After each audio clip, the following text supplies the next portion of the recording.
Sivasakthi TV நேயர்களுக்கு அன்பான வணக்கங்கள்.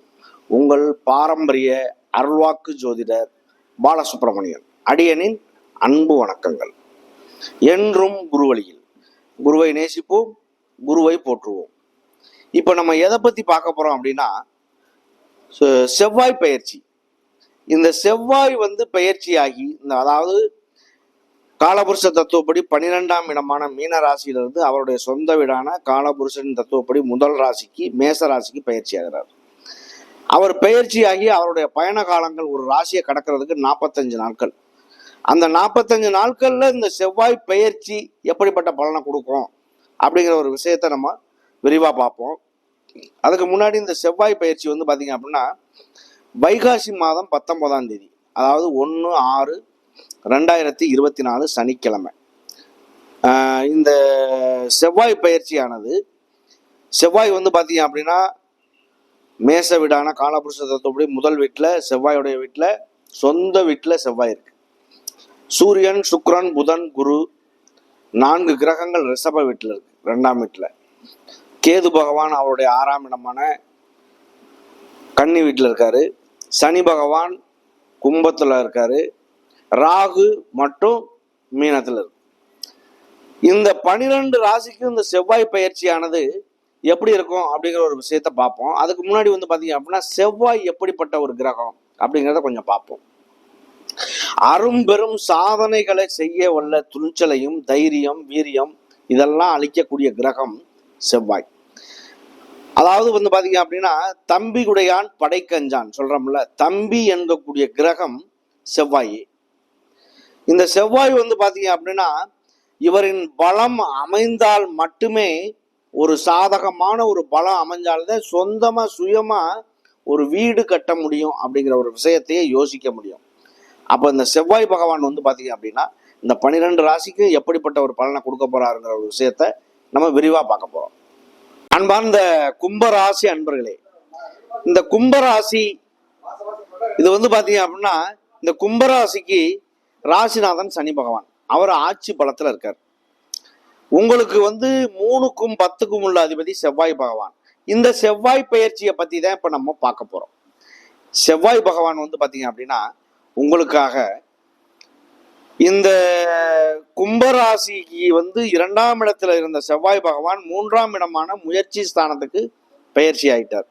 3ஆம் இடமான முயற்சி ஸ்தானத்துக்கு பயிற்சியாகி அவர் எப்படிப்பட்ட பலனை கொடுப்பாரு அப்படிங்கிறத பார்ப்போம். அதுக்கு முன்னாடி பார்த்தீங்க அப்படின்னா செவ்வாய் எப்படிப்பட்ட செயல்களை செய்வார், அதாவது செவ்வாயினுடைய காரகங்கள் என்னென்ன, அவர் ஒவ்வொரு ராசிக்கும் பலமானா என்ன பண்ணுவார், பலவீனமானா என்ன பண்ணுவார், இதை கொஞ்சம் பார்த்துருவோம். அதாவது அரும்பெரும் சாதனைகளை செய்ய வல்ல துணிச்சல்களையும் வீரதீர செயல்களையும் அளிக்கும் கிரகம் செவ்வாய் பகவான். இந்த செவ்வாய் பகவான் தம்பியுடையான் படைக்கஞ்சான் சொல்லக்கூடிய அந்த தம்பி என்று சொல்லக்கூடிய கிரகம் செவ்வாய் பகவானை. இந்த செவ்வாய் பகவான் பாத்தீங்க அப்படின்னா சுயமா ஒரு வீடு கட்டணும் அப்படிங்கிற ஒரு அமைப்பு வருது அப்படின்னா செவ்வாயுடைய அனுக்கிரகம் கண்டிப்பா வேணும்.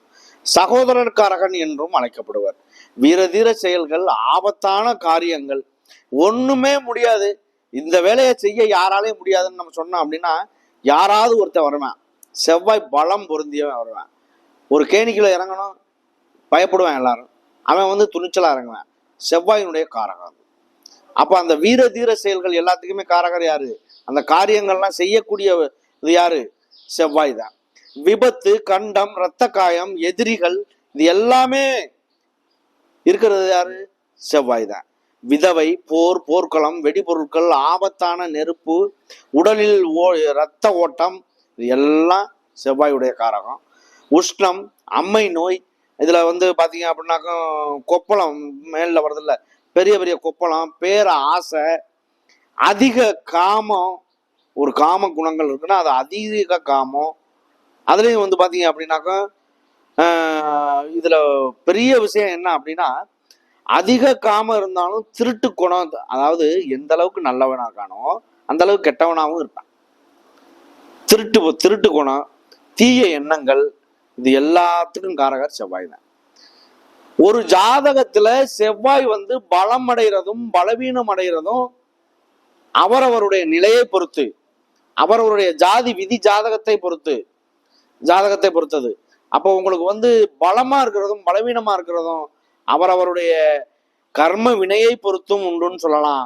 இருந்தாலும் செவ்வாய் வந்து அஸ்தமனமாகிறது, வக்ரமாகிறது, நீசமாகிறது, திதிசூன்யம் அடைகிறது, இது எல்லாமே வந்து பலவீனத்தை சந்திக்கும்.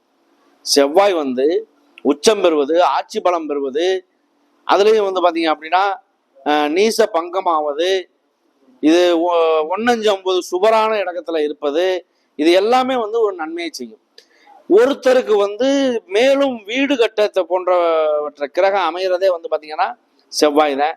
காவல்துறை, இராணுவம், பாதுகாப்புத்துறை, இதில் வந்து பார்த்தீங்க அப்படின்னா படை வீரர்கள் எல்லாமே இந்த செவ்வாய்க்காரர்கள் தான். செவ்வாயுடைய வேலைகள் இதெல்லாம் அந்த காலத்தில் வந்து பார்த்தீங்க அப்படின்னா படை சிப்பாய்கள் இதெல்லாம் வச்சுருந்தாங்க மன்னர் காலத்தில். இன்னைக்கு வந்து பார்த்தீங்க அப்படின்னா இப்போ போர் வீரர்கள், இராணுவம், போலீஸு இதெல்லாம் நமக்கு இருக்கு. குறிப்பாக வந்து பார்த்தீங்க அப்படின்னா ஒரு டாக்டர் ஆகணும் அப்படின்னா, அதுலேயும் அறுவை சிகிச்சை டாக்டர் ஆகணும் அப்படின்னா செவ்வாயுடைய காரகம் கண்டிப்பாக தேவை. அப்போ செவ்வாயை பொறுத்தவரை வந்து பார்த்தீங்க அப்படின்னா காரகம் செவ்வாயை பொறுத்தவரை டாக்டர் ஆகணும்னா அவர் செவ்வாயுடைய காரகம் வேணும். அது இல்லாமல் வந்து பார்த்தீங்க அப்படின்னா செவ்வாயோடு இணையக்கூடிய கோள்கள், அதாவது யுத்தத்தை சந்திக்கும். யுத்தத்தில் எது பலம் அடையுதோ, எது பலவீனம் அடையுதோ, பலவீனம் அடைகிறது அதனுடைய சுய பலனை இழந்து அந்த பலவீனம் ஆகிறது வந்து பலமாகக்கூடிய கிரகத்தை வேலை செய்யும். அப்போ இதை பொறுத்தளவுக்கு வந்து பார்த்தீங்க அப்படின்னா இந்த சனியும் செவ்வாயும் சேர்ந்து இணைய, அது வந்து இருக்கக்கூடிய இடமா இருந்தாலும் சரி, பார்க்கக்கூடிய பார்வையா இருந்தாலும் சரி, அந்த இடம் வந்து பலவீனம் ஆகும். உலகத்திலேயே ஒரு பிரளயமான விஷயங்கள் நடக்கும், சுனாமி நடக்கும், அது இல்லாமல் வந்து நிலநடுக்கம் வரும் போன்றவற்றை, இதெல்லாமே வந்து அப்படித்தான் செவ்வாயுடைய காரகம் வேலை செய்யும். செவ்வாய் பலவீனமாக அமைய பெற்றால் ஒரு உயிரை வந்து துச்சமாக கூட மதிக்க மாட்டார். அப்படிப்பட்ட ஒரு வேலையை செய்யக்கூடிய ஒரு கிரகம் செவ்வாய் பகவான். அப்போ உங்களுக்கு நல்லதா அமைகிறதும் சரியில்லாமல் இருக்கிறதும், ஒரு பெண் ஜாதகத்தில் கணவன் எப்படிப்பட்டவன், கணவன் எப்படி அமைவார் அப்படிங்கிற ஒரு விஷயத்த அமையக்கூடிய ஒரு விஷயமே வந்து பார்த்துக்கோ. நல்ல கணவன் கெட்ட கணவன் சொல்கிறோம்ல, அந்த அமைவு வந்து செவ்வாயை வச்சே முடிவெடுத்துடலாம். அப்போ செவ்வாய் உங்களுக்கு சாதகமாக இருக்கா பாதகமாக இருக்கா, அதை வச்சு கண்டிப்பாக ஒரு நல்ல முன்னேற்றத்தை எடுத்துடலாம். 2, 4, 7, 8, 12 இருந்தால் செவ்வாய் தோஷம், அது சுபக்கிரகம் பார்த்தால் மாற்றப்படும். சுபக்கிரகங்கள் வந்து குருவானவரும் சரி, சுக்கிரனாகப்பட்டவரும் ஏதேனும் கிரகங்கள் படுதுன்னா அது வந்து ஒரு சில தோஷங்கள்லாம் நீங்கி நல்லாவே இருக்கும். இதில் வந்து பார்த்தீங்க அப்படின்னா அவிட்ட நட்சத்திரம் முதல் நட்சத்திரம் 2 பாதங்கள், அதில் அவிட்ட நட்சத்திரம் செவ்வாயுடைய நட்சத்திரங்கிறதுனால முருகனுடைய வழிபாடு நீங்கள் செய்கிறது நல்ல முன்னேற்றத்தை வழிவகுக்கும். இந்த முருகப்பெருமானுடைய ஆலயத்தில் நமக்கு பேச கிடைச்ச அந்த முருகனுடைய அருள் பெற்று நமக்கு வந்து பார்த்தீங்க அப்படின்னா ஏதேனும் ஒரு நல்லது நடக்குது, இந்த பேசுறது என்பதே ஒரு புண்ணியம் என்று நம்ம நினைக்கிறோம். அதுவே வந்து முருகப்பெருமானுடைய அருள் பெற்றதனால் இந்த செவ்வாயினுடைய அனுக்கிரகமும் வந்து பார்த்தீங்க அப்படின்னா நல்லது நடக்கும். நீங்களும் யாராரு செவ்வாயினுடைய காரகத்தில் இருக்கீங்களோ முருகனுடைய அருள் பெற்று அந்த சின்ன கோயிலாக இருந்தாலும் அவங்க பக்கத்தில் இருக்க கோயில்களில் போய் வணங்குங்க, உங்களுக்கு நல்லதே நடக்கும். அடுத்து சதய நட்சத்திரம் ராகுடைய நட்சத்திரம். ராகு பகவான் வந்து பார்த்தீங்க அப்படின்னா இந்த 12 கட்டங்கள்லையும் சொந்தமான வீடு எதுவும் கிடையாது. எந்த வீட்டில் போய் அமர்றாங்களோ அந்த வீட்டை சொந்தம் கொண்டாடிக்கிறது அவங்களுடைய வேலை. அப்போ இவங்களை பொறுத்தளவுக்கு வந்து பார்த்தீங்க அப்படின்னா எந்த கிரகம் அவங்களோட சேர்ந்து இணையுதோ அது வந்து பார்த்தீங்க அப்படின்னா சுய பலனை இழந்து ராகுடைய பிடிக்கல போனதுனால ராகு சொல்றதைத்தான் அவங்க கேட்கணும் அப்படிங்கிற மாதிரி அவங்களுடைய வேலையும் ராகு பகவான் வாங்கி செய்வார். அப்போ இந்த சதய நட்சத்திரம் என்பது ஜென்மச்சனியே ஓடிக்கிட்டு இருந்தாலும் உங்களுக்கு அவருக்கு வந்து பார்த்தீங்க அப்படின்னா ஒரு நல்ல முன்னேற்றம் தான் இருக்கும். ஏன்னா 12ஆம் இடம் எல்லாமே ஓரளவுக்கு பார்வையில் இருக்குது, 8ஆம் இடம் 10ஆம் இடம் 12ஆம் இடம்லாம் பார்வையில் இருக்கிறதுனால உங்களுக்கு ஒரு முன்னேற்றங்கள் ஏற்பட வாய்ப்பு உண்டு. அடுத்து பூரட்டாதி நட்சத்திரம். இந்த பூரட்டாதி நட்சத்திரம் வந்து பார்த்தீங்க அப்படின்னா 3 பாதங்கள். ஒரு பூரட்டாதி நட்சத்திரம் வந்து பார்த்தீங்க அப்படின்னா ஒரு சாபக்கேடான நட்சத்திரம்னு ஒரு சிலர் சொல்றாங்க. அது குரு பகவான் எப்படி அமைஞ்சிருக்காருங்கிறத பொறுத்துத்தான் நம்ம சொல்ல முடியும். இல்லை அப்படின்னா அந்த மாதிரி ஒரு வார்த்தைகள் சொல்லிடவே முடியாது.